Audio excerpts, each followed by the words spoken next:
When you're over in Brazil at the minute, you're a part of Extinction Rebellion. I mean, like, going into COP27, I mean, what realistically can we get out of this? Well, to put things in context, just a couple of points you're talking about just there. The climate negotiations that are happening, it has a completely different lexicon language. And we're talking about like the Conference of Parties, which is COP, and then 26 and 27 means it's the 27th time we've had these negotiations. So 27 times this show has been going on, and every year climate is getting worse. We're seeing the impacts across Europe. So we're pretty much heading in the wrong direction. We've got 3 years to curb emissions, according to the latest IPCC reports that are coming out, and we're going in the wrong direction. There's so many issues going on with COP. We've got like the loss and damage. We've got how we're actually have a just transition. But for me, the key area to actually look at, and Darren was touching on it, is the NDCs, which is the nationally determined contribution. And the NDCs is what each country has actually pledged it's going to do to reduce its own greenhouse gas emissions. And you're talking about agriculture just there.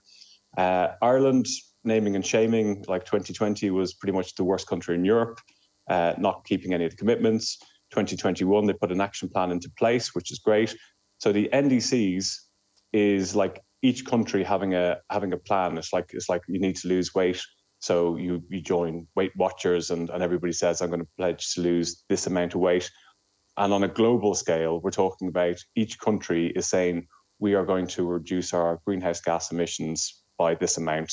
And as pointed out just there by Darren, that if you add up all these contributions together, it's going to bring us to 2.8 degrees extra of warming, which is pretty much a non-inhabitable planet, you know. So this is a key area. We made the pledges in COP26, and which was great to have nearly 196 countries come together and pledge to do this. Mm-hmm. COP27, we need action. And that's what we need. We need action. We need to start implementing these plans. And this is like, we're looking at like all the headlines last week about Europe, almost double the average temperature of what we've seen. Like what, like you can go to Portugal and it's 30 degrees. Like Ireland is so warm. At the weekend, it was like 12, 13 degrees in the middle of November. You didn't need a coat. Like it's so, like this is happening. We know that stuff like this is happening. And you're in Brazil at the moment, of course. There has been mass deforestation of the Amazon, which is basically keeping the planet going by Bolsonaro. So this is a very political issue. Extinction Rebellion have been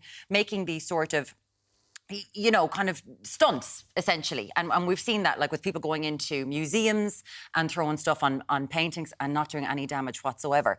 Fergal, are these things really important, like to make people, even if people get annoyed, to kind of go, well, we have to get your attention somehow. We have to do things like this. Well, if you think about it, and not to have a go at, you know, obviously we're here discussing this right now, which is great, but this has been going on for such a long time, and the scientists have been screaming their lungs out of actually how bad the situation is, and you know the world moves on. We're talking about like the whole breakdown of the whole ecosystem that keeps us alive on this planet.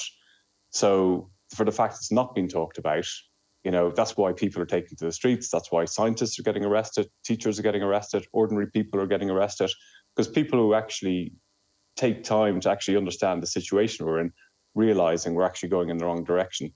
We still have 20 times more funding going to fossil fuels than to renewables.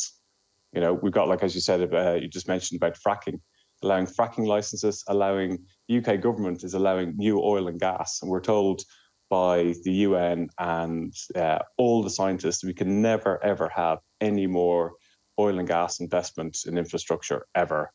And the UK government's doing exactly that. So we're going in the wrong direction. So, you know, we need more people calling out the governments, calling out businesses.